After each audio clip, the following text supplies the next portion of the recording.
Bueno, muchísimas gracias, gracias por la molestia que ustedes se toman de venir hasta mi casa.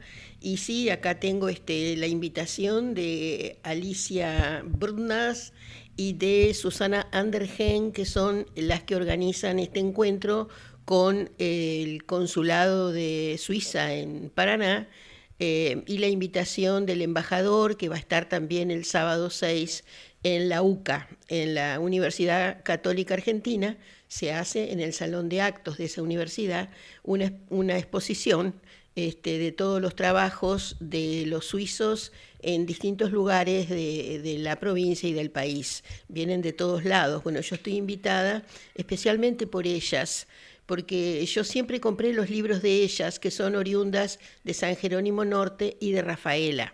Entonces, como yo les compré sus libros a ellas, me los mandaron por correspondencia, entonces siempre me invitan. En esta oportunidad voy a ir, se dan todas las posibilidades de viajar. Entonces voy a llevar no solamente los últimos libros, sino más o menos lo que estuve haciendo en estos años. Por ejemplo, uno de los primeros que hice es esta historia de pioneros que se llama La voz de San José. Yo en ese entonces era maestra de primero inferior, 1980, y tenía el problema de que no sabía cómo enseñarle a los niños, cómo enseñarle la historia regional.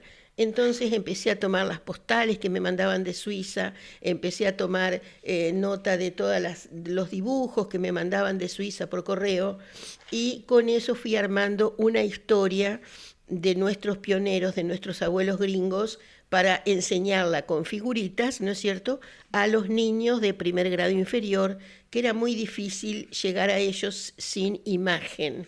No había historias escritas ni nada, entonces ese es uno de los primeros que llevo porque es el de 1886. Y llevo varios más también, ¿no es cierto? Esta historia de pionero que se llamó La voz de San José dio origen después a un libro que hicimos con Fernanda Sartú, que también tiene capítulo por capítulo todas las distintas instancias de la llegada de los inmigrantes y los colonos pioneros de esta zona del trabajo rural sobre todo, ¿no es cierto?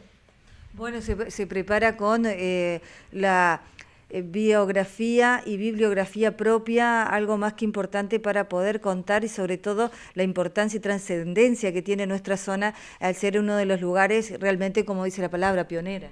Sí, sí, acá fuimos pioneros. Después es cierto que fueron otras inmigraciones, por ejemplo, Chajarí, y ya de una manera, porque ahora estoy investigando mucho eso, la historia de los pioneros, de los inmigrantes italianos y suizos y alemanes en la zona de Chajarí, y veo que fueron un poquito más benévolos con ellos en los contratos de colonización, y por ejemplo, les regalaban el terreno que le daban para que hagan su casa y trabajen la tierra de 42 hectáreas. Fueron muy generosos con ellos en ese momento, y eso me llamó la atención dentro de toda la investigación que estoy haciendo de la gente de Chajarí. Ah, qué importante. O sea, vas a dar esta charla de acuerdo a los libros y va a contar un poco la historia de cada libro y lo que contiene. ¿Eso es exclusivamente lo que van a hacer? Sí, sí, ver en cada localidad, digamos, hasta qué punto los suizos hicieron su trabajo agrícola, ganadero, cultural. Por ejemplo, en un momento hicimos la historia de los 100 años de la Escuela 13, en un momento también la historia del Molino Forclas, después, por ejemplo, la historia de la pirámide. Todas estas actividades fueron actividades de los inmigrantes y de sus descendientes que mantuvieron la cultura, las costumbres y la historia, y se defiende para que sea ejemplo, ¿no? También se destaca mucho la influencia árabe, la influencia alemana y rusa, que poco se habla porque llegaron como que se desembarcó y se alejaron, se fueron más para el lado de Paraná. Claro, sí, lo característico de la inmigración de esta zona o de Chajarí es que los inmigrantes llegaban, se asentaban en un lugar y se terminaban relacionando entre ellos por la falta caminos, la falta de rutas, la falta de puentes. Entonces, por eso vemos que los inmigrantes formaban familia entre ellos, los de una familia y de otra, se terminaban relacionando familiarmente porque no había posibilidad de ir a otra ciudad. Entonces, por eso se mantienen también las características de ropa, de cara, de características físicas.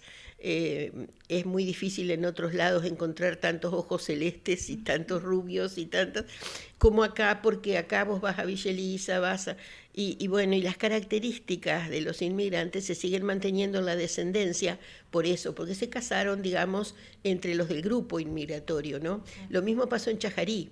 En Chajarí hay muchos alemanes, muchos italianos y también suizos.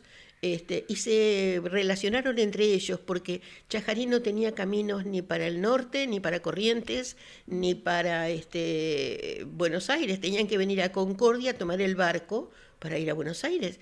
Y porque no podían llegar por el Salto Grande y el Salto Chico, no podían llegar por río hasta Concordia.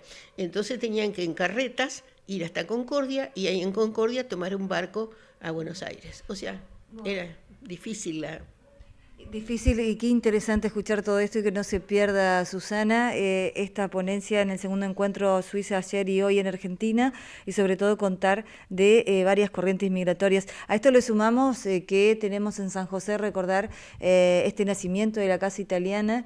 ¿Cómo va la conformación y con los miembros? Bien, ahora el viernes hay una reunión para determinar el día de la Asamblea Constitutiva, que tiene que ser pública y se tiene que publicar su existencia 10 días antes de que se haga la asamblea constitutiva de la asociación. Y entonces el viernes se determinará día, hora y lugar de la asamblea constitutiva. Ya tenemos en camino con profesionales de la abogacía y escribanos trabajando sobre los estatutos. Y 135 personas que adhieren a esta inquietud, que se suman a los que ya firmaron las notas al señor intendente y al Consejo Deliberante en su momento, antes del COVID. Se había levantado firmas con descendientes de inmigrantes italianos. Se presentaron 60 firmas al Consejo Deliberante y entonces el Consejo Deliberante nos recibió. Por entonces era presidenta del Consejo Deliberante la señora Marisa Folonier. Y también después se levantaron firmas, 90 firmas de descendientes de inmigrantes para que nos reciba el señor intendente, o sea, el Poder Ejecutivo. Así se hizo y a partir de ahí se generó un expediente 172-2020, que es el que da origen a la Casa Italia. Y a partir de ahí, bueno, viene el COVID, que nos aísla totalmente, ¿no es cierto?, nos incomunica. Entonces se dejó esta inquietud hasta este año, que se vuelve a retomar para armarla. Y la convocatoria a la Asamblea Constitutiva, bueno, será ya la forma concreta de armar. Bueno, una reunión nuevamente con el Ejecutivo de la Municipalidad de San José para un lugar propio y demás. Sí, eso estamos al habla con el señor intendente Gustavo Bastián y con la señora presidenta del Consejo Deliberante ahora, Mirta Pérez, porque obviamente que podemos encarar ciertos gastos, pero otros no, hasta que no estemos totalmente organizados, ¿no es cierto? No es tan fácil el despegue de una asociación. Entonces, sí, estamos tratando con ellos el tema de la sede. Y esperamos respuesta prontamente, y cuando ya tengamos la Asamblea Constitutiva, que es la que tiene que determinar en forma definitiva quiénes se eligen para integrar la comisión, que será una votación a mano alzada, entonces ahí esa gente se encargará de determinar el lugar, la sede. Excelente. Susana, como siempre, gracias por la información, felicitaciones, que tenga un excelente viaje, que lo disfrute sobre todo, porque creo que cuando uno lleva su conocimiento, lo que ha hecho, también es un mimo, ¿no?, al trabajo de lo que uno ha logrado. Y sí, yo fui pionera en esto del intercambio cultural con Suiza, cuando en 1970. Empezamos con esto, fue a iniciativa del padre Rouget, que se fue a Europa a un encuentro de curas párrocos. Y estando él allá, dice, yo tengo que encontrar algún suizo que me escuche, que somos descendientes de suizos. Y así fue como se comunicó con los Carrón, y entonces armamos acá en San José el Centro de Estudios Históricos, del cual yo fui secretaria, por lo tanto recuerdo muy bien todo el trabajo que me tocó organizar esas actas y llevar adelante la correspondencia. En una época en que mandar una carta a Suiza demandaba 30, 40 días y otro tanto para que vuelva, o sea, ida y vuelta de una información, había que esperarla, qué sé yo, 3 meses, ¿no es cierto? Fue muy costoso en esa época, pero a partir del Centro de Estudios Históricos que se formó acá en San José, que abarcaba todo el departamento Colón, pero las reuniones las hacíamos en la Biblioteca Urquiza, se originaron un intercambio interesantísimo y surgieron también instituciones como el Centro Valesano, el Centro Saboyano, el Centro, bueno, que fue producto de este intercambio que se originó. Y bueno, y todo el trabajo por intermedio de libros, hacer conocer a Suiza de que nosotros acá estamos siguiendo la tradición de los abuelos.